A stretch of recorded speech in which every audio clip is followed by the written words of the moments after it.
Born in South Africa, traveled through Europe, came to Mexico. I'm now a African Mexican, believe it or not.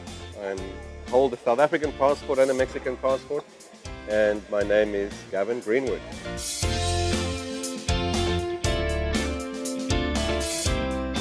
I didn't have a notion of what Playa del Carmen was. In fact, if I go back to before I came to Mexico, I didn't even know what Mexico looked like when I came here. Not knowing anything about the country, when I flew over Puerto Vallarta and saw the mountains and the palm trees and the great Bahia de Banderas, I was blown away and immediately fell in love with the place. I fell in love with the people, the hospitality, and said to myself, this is where I'm from. I like this place. We initiated a new project, an online tour and activities one-stop shop called All Mexico 365.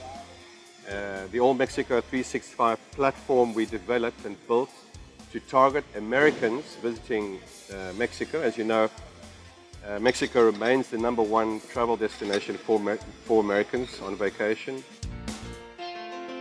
So a typical day again, back to that, a little bit of golf, lots of All Mexico 365, some time with my wife at home, and enjoying the beach, the cenotes, and the surroundings here in Mexico.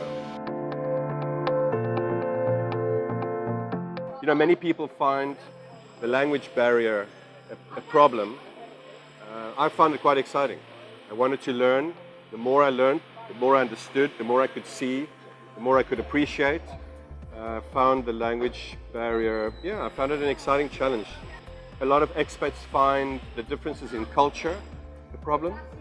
Some of us may be accustomed to very rigid forms of behavior, whereas here it may be a little bit more tropicalized.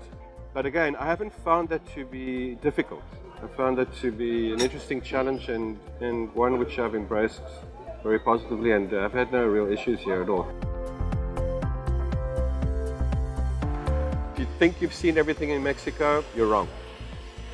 You may have come to Cancun 20 times, you may have gone to Mexico City, you may have even gone to Cabo, you may have come to Playa del Carmen, Tulum, but there is a massive world out there, many, many destinations, some more popular, some lesser known, but equally beautiful, equally attractive, and safe. And I would strongly, strongly recommend that people explore the rest of Mexico and not only the popular coastal resorts that we're all accustomed to and that we love anyway.